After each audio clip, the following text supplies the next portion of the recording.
Assalamualaikum warahmatullahi wabarakatuh.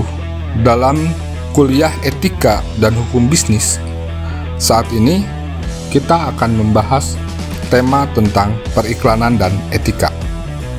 Revolusi Industri 4.0 merupakan tonggak awal dari lahirnya globalisasi di bidang ekonomi dunia.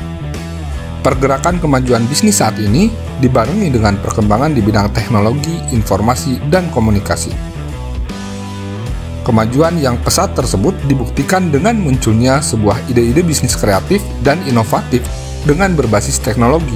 Seluruh masyarakat, termasuk masyarakat yang ada di Indonesia, dituntut untuk mampu mengikuti arus perkembangan dan kemajuan teknologi tersebut. Hasil penelitian menunjukkan sebanyak 88,1% pengguna internet di Indonesia memakai layanan e-commerce untuk membeli produk tertentu. Persentase tersebut merupakan yang tertinggi di dunia dalam hasil survei We Are Social pada bulan April 2021. Sedangkan posisi kedua ditempati oleh Inggris dengan 86,9% pengguna internet yang memakai e-commerce. Kemudian Filipina dengan persentase 86,2%. Penelitian menunjukkan sebesar 80,4% konsumen dalam menggunakan produk dan jasa dipengaruhi oleh iklan di media sosial. Dengan demikian, iklan mempengaruhi secara positif dan signifikan kepada keputusan konsumen. Periklanan atau reklame adalah bagian yang tidak terpisahkan dari bisnis modern.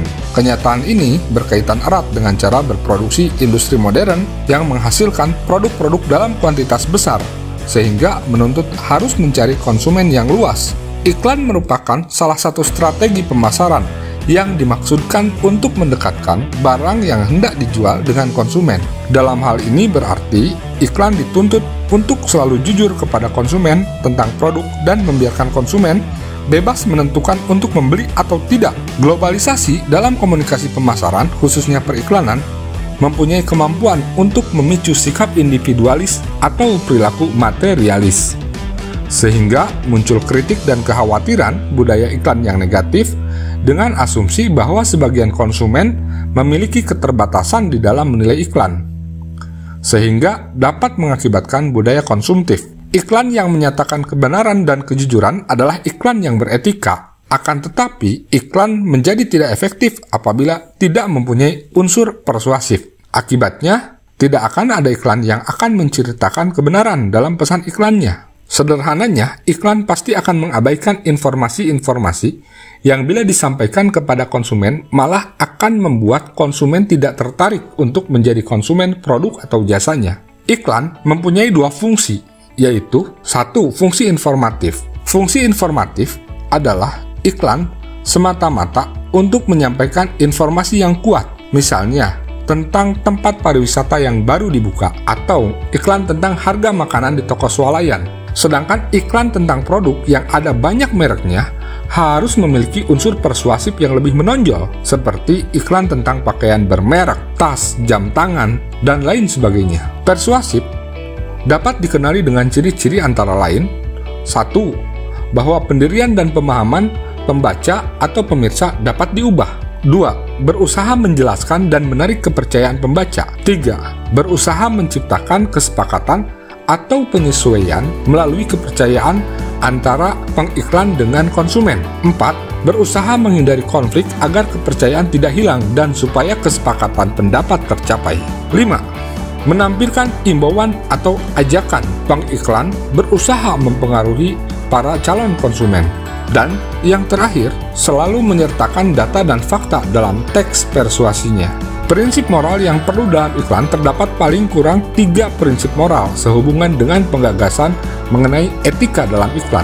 Ketiga prinsip itu adalah: 1. Prinsip kejujuran. Prinsip kejujuran berhubungan dengan kenyataan bahwa bahasa penyimbol iklan seringkali dilebih-lebihkan, sehingga bukannya menyajikan informasi mengenai persediaan barang dan jasa yang dibutuhkan oleh konsumen, tetapi mempengaruhi bahkan menciptakan kebutuhan baru. Maka yang ditekankan di sini adalah bahwa isi iklan yang dikomunikasikan haruslah sungguh-sungguh menyatakan realitas sebenarnya dari produksi barang dan jasa.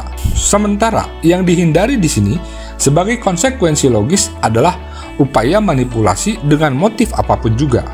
2. Prinsip martabat. Iklan semestinya menghormati martabat manusia sebagai pribadi. Semakin ditegaskan dewasa ini sebagai semacam tuntutan imperatif. Iklan semestinya menghormati hak dan tanggung jawab setiap orang dalam memilih secara bertanggung jawab barang dan jasa yang ia butuhkan. Ini berhubungan dengan dimensi jasa yang ditawarkan. Kebanggaan bahwa memiliki barang dan jasa tertentu menentukan status sosial dalam masyarakat. 3. Iklan dan tanggung jawab sosial. Manipulasi melalui iklan atau cara apapun merupakan tindakan yang tidak etis. Ada dua cara untuk memanipulasi orang dengan periklanan. Yang pertama adalah subliminal advertising. Maksudnya adalah teknik periklanan yang sekilas menyampaikan suatu pesan dengan begitu cepat, sehingga tidak dipersepsikan dengan sadar, tapi tinggal di bawah ambang kesadaran. Teknik ini bisa dipakai di bidang visual maupun audio. Yang kedua adalah iklan yang ditujukan kepada anak. Iklan seperti ini harus dianggap kurang etis karena anak mudah dimanipulasi atau dipermainkan. Iklan yang ditujukan langsung kepada anak tidak bisa dinilai lain daripada manipulasi saja, dan karena itu harus ditolak sebagai tidak etis. Penilaian etis terhadap iklan. Refleksi tentang masalah-masalah etis di sekitar praktek periklanan merupakan contoh yang bagus mengenai kompleksitas pemikiran moral. Di sini prinsip-prinsip etis memang penting, tapi tersedianya prinsip-prinsip etis ternyata tidak cukup untuk menilai moralitas sebuah iklan. Refleksi tentang etika periklanan mengingatkan kita bahwa penalaran moral selalu bernuansa dengan menyimak dan menilai situasi konkret. Ada beberapa faktor yang harus dipertimbangkan dalam menerapkan prinsip-prinsip etis dalam periklanan. Yang pertama adalah maksud dari si pengiklan. Penilaian etis atau tidaknya suatu iklan tentu saja berkorelasi kuat dengan maksud si pengiklan. Apabila maksud si pengiklan sudah tidak baik, maka sudah dapat dipastikan bahwa iklannya pun juga akan sulit dianggap etis oleh masyarakat. Contohnya, iklan operator seluler yang sering kita lihat saling menjatuhkan satu sama lain, yang apabila dibiarkan hal ini menjadi perang iklan antar operator seluler yang tentu saja dampaknya tidak baik bagi masyarakat. Yang kedua, isi iklan.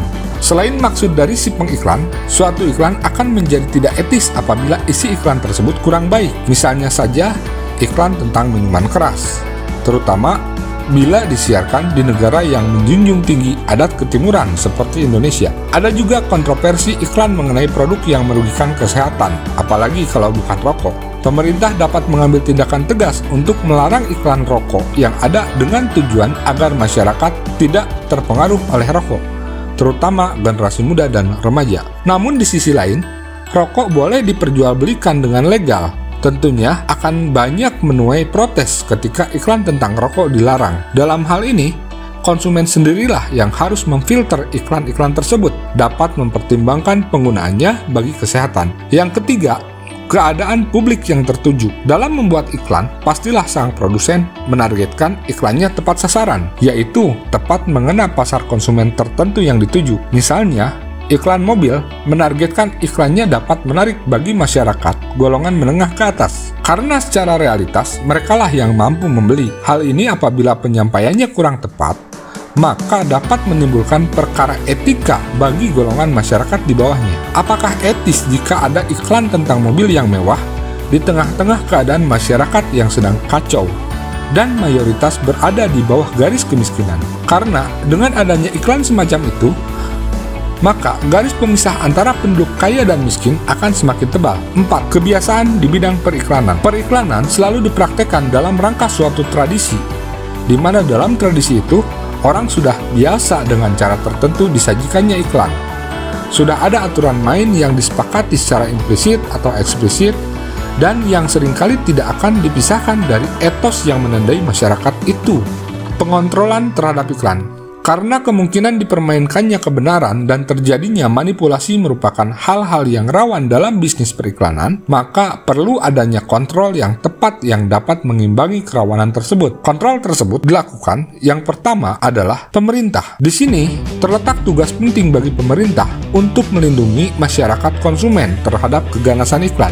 Di Indonesia, iklan tentang makanan dan obat diawasi secara langsung oleh BP POM. Yang kedua, kontrol oleh para pengiklan. Kontrol oleh para pengiklan dilakukan dengan menyusun sebuah kode etik, sejumlah norma dan pedoman yang disetujui oleh profesi periklanan itu sendiri. Di Indonesia, kita memiliki tata krama dan tata cara pengiklanan Indonesia yang disempurnakan pada tahun 1996 yang dikeluarkan oleh berbagai asosiasi perusahaan periklanan. Pengawasan kode etik ini dipercayakan kepada KPI atau Komisi Periklanan Indonesia yang terdiri atas unsur semua asosiasi pendukung dari tata krama tersebut. 3. Kontrol oleh masyarakat. Beberapa lembaga juga turut menggalakkan etika periklanan, yaitu Yayasan Lembaga Konsumen Indonesia dan Lembaga Pembinaan dalam Perlindungan Konsumen. Lembaga-lembaga tersebut menjadi kontrol dari masyarakat atas kualitas dan kebenaran periklanan. Pertentangan antara iklan dalam etika bisnis. Ada sebuah pernyataan yang terus diperdebatkan dalam dunia bisnis, yaitu apakah benar bahwa bisnis perlu dijalankan secara etis? Apakah bisnis perlu etika? Apakah antara bisnis dan etika ada hubungannya? Ada yang mengatakan bisnis adalah bisnis dan bisnis jangan dicampur adukan dengan etika. Tetapi, karena iklan langsung menyangkut konsumen dan sekaligus menyangkut persoalan penerapan prinsip kejujuran dan otonomi konsumen, iklan sering dianggap sebagai salah satu tolak ukur bisnis yang etis atau tidak. Tapi sayangnya, karena kecenderungan yang terlalu besar untuk menarik konsumen agar membeli barang produk tertentu dengan memberi kesan dan pesan yang berlebihan tanpa terlalu memperhatikan aspek kejujuran dan otonomi konsumen, iklan seringkali menyebabkan citra bisnis tercemar sebagai kegiatan penipuan. Iklan tidak bisa lepas dari etika karena iklan harus menyatakan kebenaran dan kejujuran. Di dalam etika tidak dibenarkan menyatakan suatu kebohongan ataupun ketidakjujuran karena makna iklan sebagai fungsi utamanya adalah sebagai media informasi. Untuk itu, harus ada pengontrolan yang tepat untuk menghindari terjadinya iklan yang mengorbankan nilai etika dan moral. Demikian, terima kasih, semoga bermanfaat.